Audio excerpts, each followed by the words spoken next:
Price B to God. கர்த்தருடைய நாமம் மகிமைப்படுவதாக. எங்களை அதிகமாய் நேசிக்கிற எங்கள் அன்பின் பரம தகப்பனே, இந்த கிருபையான விளைக்காய் மக்கள் நாங்கள் நன்றி செலுத்துகிறோம். இந்த காலை வேளையிலும் உம்மை துதித்து பாடி ஆராதித்து இந்த நாளிலே நாங்கள் தியானிக்கும்படியாக கர்த்தர் எங்களுக்கு கொடுக்கிற வார்த்தைக்கு நேராக கடந்து போகவும், கர்த்ததாமே நீ செய்த நன்மைகளை சாட்சியாக சொல்லி உடைய நாமத்தை கர்த்தர் மகிமைப்படுத்த உதவி செய்வீராக. இயேசுவின் நாமத்தில் ஜெபிக்கிறோம் எங்கள் ஜீவனுள்ள நல்ல பிதாவே. ஆமேன், ஆமேன், ஆமேன். புதிய பாதையிலே எம்மை நடத்தும், புதிய கிருபையால் எம்மை நிரப்பும். புதிய பாதையிலே எம்மை நடத்தும், புதிய கிருபையால் எம்மை நிரப்பும்.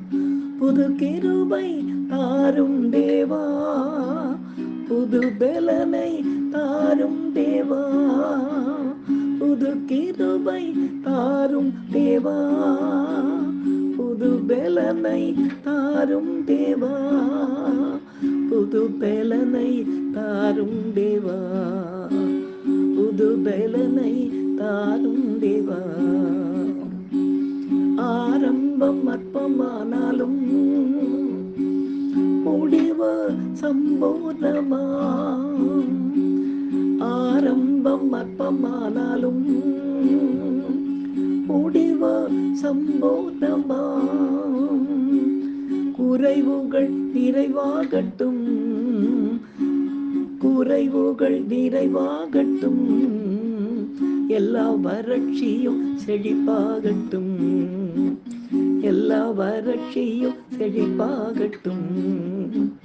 புது கிருபை தாரும் தேவா, புது பலனை தாரும் தேவா, புது கிருபை தாரும் தேவா, புது பலனை தாரும் தேவா, புது பலனை தாரும் தேவா, புது பலனை தாரும் தேவா. புதிய பாதைகளில் எம்மை நடத்தும், புதிய கிருபையால் எம்மை நிரப்பும். புதிய பாதைகளில் எம்மை நடத்தும், புதிய கிருபையால் எம்மை நிரப்பும்.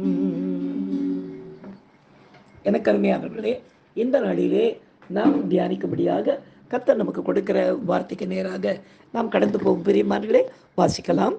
யோபின் புத்தகம் 8ஆம் அதிகாரம் 7ஆம் வசனத்தை வாசிக்க கேட்போம். உம்முடைய துவக்கம் அற்பமாயிருந்தாலும் உம்முடைய முடிவு சம்பூரணமாயிருக்கும் என்று எழுதப்பட்டிருக்கிறது. பிரியமானவர்களே, சொல்ல முடியாத துக்கத்தில் இருந்த யோபுவுக்கு அவருடைய சிநேகிதன் ஆறுதல் சொல்ல வந்த வேளையில் இந்த வார்த்தைகளை கூறுவதாக நாம் இந்த பகுதியிலே பார்க்கிறோம். எப்போதுமே துவக்கம் அற்பமாகத்தான் இருக்கும். பாருங்களேன், ஒரு சிறு விதையை நாம் பார்க்கும் பொழுது இதற்குள்ளே பிற்காலத்தில் ஒரு பெரிய மரம் வரப்போகிறது என்பதை நம்மால் அப்பொழுது பார்க்க முடியாதே. அந்த விதை நமது கண்களுக்கு அற்பமாகத்தானே இருக்கும். 10 வருடங்களுக்கு பின்பு அந்த விதை முளைத்து அது மரமாக மாறி விருட்சமாய் நிற்கும்போது, இந்த சிறிய விதைக்குள்ளிருந்தா இப்படிப்பட்ட விருட்சம் வெளிப்பட்டது என்பதை நாம் பார்க்கும்போது நம்முடைய கண்களுக்கு அது மிக ஆச்சரியமாக இருக்கும். அதுபோலவே கர்த்தர் நமது வாழ்விலும் கூட செய்ய நினைக்கிற காரியத்தை மிக சிறியது ஒரு காரியமாக தான் கர்த்தர் நமக்கு அந்த நாளிலே ஆரம்பிப்பார் பிரியமானவர்களே. ஆனால் அதனுடைய வளர்ச்சியை அவர் எப்படி முடிக்கப் போகிறார் என்பதை நம்மால் கிரகிக்கவே முடியாது. ஒருவன் எவ்வளோ பெரிய உருவத்தில் நின்றாலும் பிறக்கும்போது ஒரு 2.5 கிலோ 3 கிலோ குழந்தையாகத்தானே பிறந்திருப்பான். எனவே எனக்கு அருமையானவர்களே, இன்னைக்கு நாம் கேட்ட இந்த வசனத்துக்கு ஏற்ற உள்ளமாய், அதாவது ஆரம்பம் அற்பமாக இருந்தாலும் முடிவு சம்பூர்ணமாக இருப்பேன் என்றால், நம்ம ஆண்டவருக்கு ஒரு பேர் உண்டு தெரியுமா உங்களுக்கு? Is a god of plenty. அவர் எல்லாத்தையுமே சம்பூர்ணமாய் நடத்துகிறார். இதற்காக ஒரு சாட்சியை நான் கொடுக்கிறேன். இந்த சாட்சியின் மூலமாய் கர்த்தர் மகிமைப்படுவாராக. எனக்கு ஒரு மேனுவலே இப்போ முதல்ல நான் பேசிக்கிட்டு இருக்கேன் பாருங்க. இந்த தினம் ஒரு சாட்சி. இது கிட்டத்தட்ட 2020ஆம் ஆண்டு மார்ச் மாதம் 23ஆம் தேதி கொரோனா வந்தப்போ ஆரம்பிக்கப்பட்டது. அப்போ நிறைய பேர் கேட்டாங்க, ஏன்னா பாஸ்டர் இருக்கிற ஊழியெல்லாம் பத்தாதுன்னு சொல்லிட்டு இப்போ இதை ஒன்று ஆரம்பிக்கிறீங்களான்னு கேட்டாங்க. இந்த ஊழியத்தை எனக்கு ஆரம்பித்து கொடுத்தது யார் தெரியுங்களா? ஒரே ஒரு பூ ஊழியத்தை ஆரம்பிக்குமா பாஸ்டர் அப்படின்னு கேட்குறீங்களா? ஆண்டவர் கழுதி வச்சு ஆரம்பிப்பார், பூ வச்சு ஆரம்பிப்பார். அப்போ வெறும் சாட்சிகள் கொடுத்து கொண்டே இருந்தேன். பிற்பாடு அது வீடியோவாக தினமும் வர ஆரம்பிச்சது. என்னுடைய மகன் அதை பொறுப்படுத்தி செய்ய ஆரம்பித்தார். இப்படி இருந்த நாட்களிலே நான் மதுரைக்கு போகும்போது அங்கே ஸ்டீஃபன் ஒரு அருமையான தம்பி உண்டு. அந்த தம்பி என்னை பார்த்துட்டு சொன்னார், அங்கிள் நீங்கள் இந்த சாட்சி கொடுத்துக்கிட்டு இருக்கீங்களே, இதெல்லாம் அப்படியே கோர்வையாக கோர்த்து ஒரு சாட்சியாக கொடுக்க முடியுமான்னு. தம்பி, செய்தி கொடுக்கும்போது தான்டா சாட்சி கொடுக்க முடியும், சாட்சியே எப்படிடா செய்தியாக மாற்றுறது அப்படின்னு கேட்டேன். இல்லைங்க அங்கிள், எனக்கு இன்னும் ஆசையாக இருக்குது.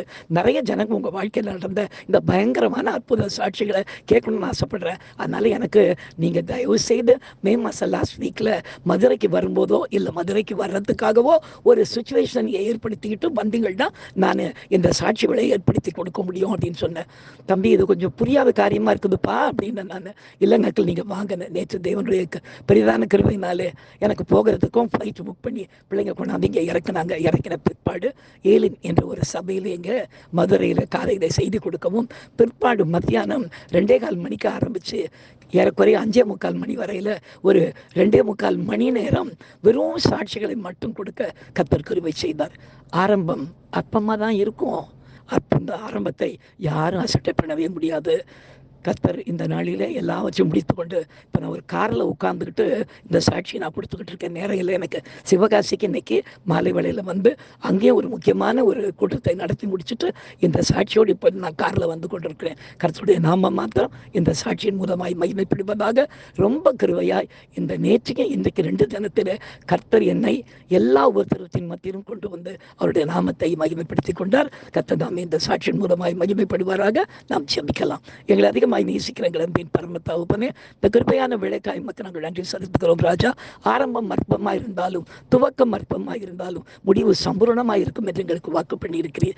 இந்த தினம் ஒரு சாட்சியினுடைய ஊழியம் அற்பமாய் 5 பேர் மத்தியிலே ஆரம்பமாகி இன்றைக்கு மதுரை பட்டணத்திலே கிட்டத்தட்ட 3.5 மணி நேரம் வெறும் சாட்சியே கொடுக்கும்படியான ஒரு சம்பூர்ணமான ஒரு ஊழியத்தை இன்றைக்கு தந்ததற்காக மக்கள் நாங்கள் நன்றி செலுத்துகிறோம். தொடர்ந்து அடிமையினுடைய ஜீவனால் முழுவதும் உமக்கு சாட்சியாக இருக்க கர்த்தர் உதவி செய்யுங்க.